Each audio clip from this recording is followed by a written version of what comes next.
The monster who destroyed his life.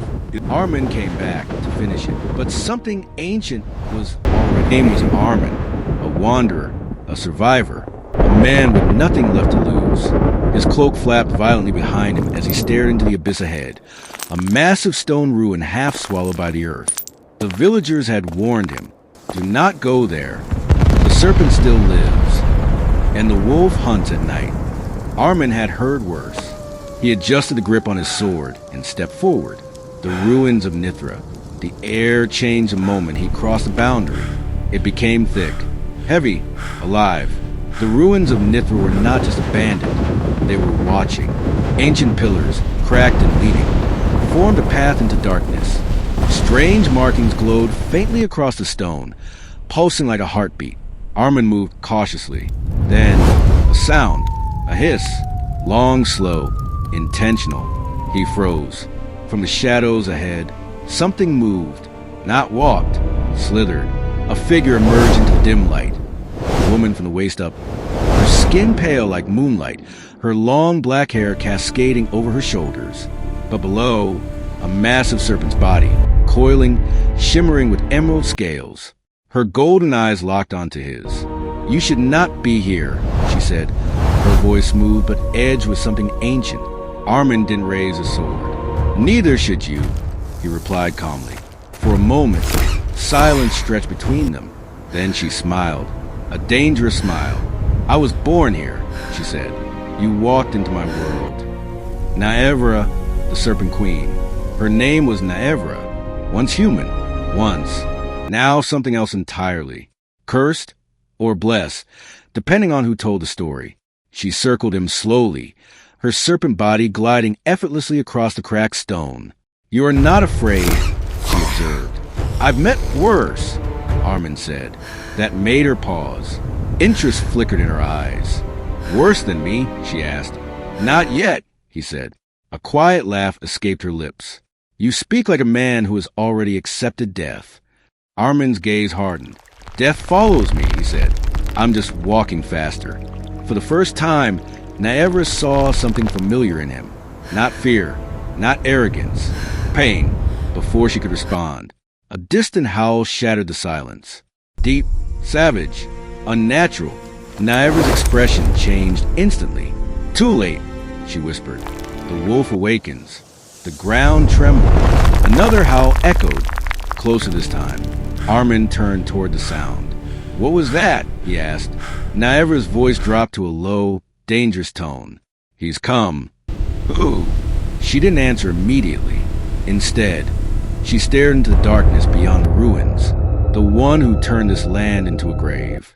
The shadows shifted. Something massive moved between the broken pillars. Then it stepped into the light. A wolf, but not just a wolf. This creature stood taller than a man. Its body covered in black fur streaked with glowing red veins like molten lava beneath the surface. Its eyes burned like fire, filled with rage and intelligence. Its lips curled back, revealing teeth too large, too sharp. Arman felt it immediately. This wasn't an animal. This was a monster. Varker, the blood fawn. "Run," Naevra said quietly. Arman didn't move.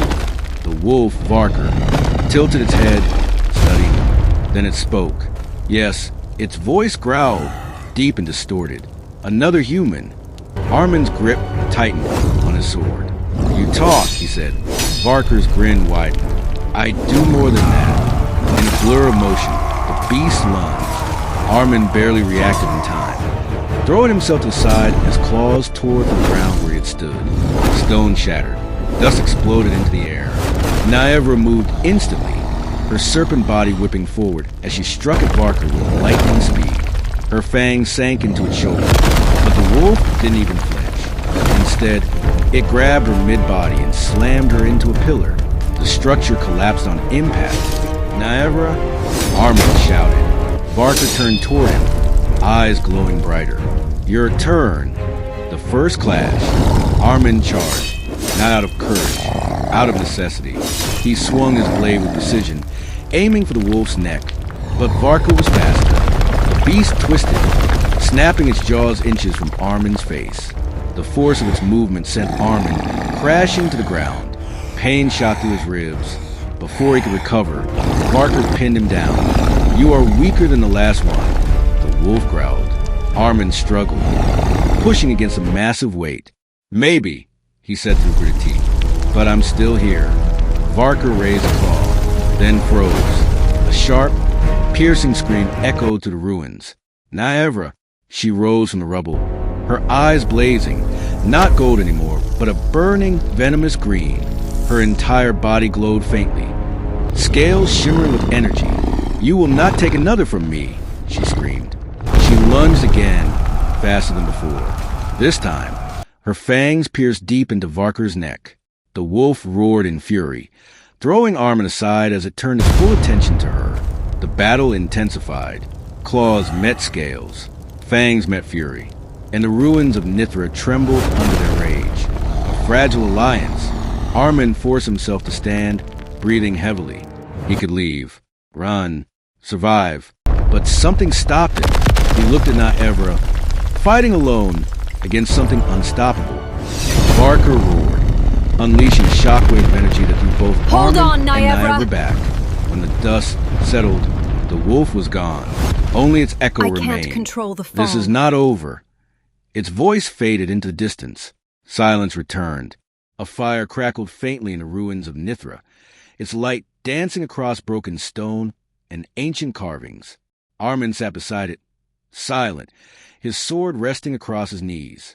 Nievra watched him from a distance. The scar, it burned. Flames swallowed the village. Homes burned. People ran in panic.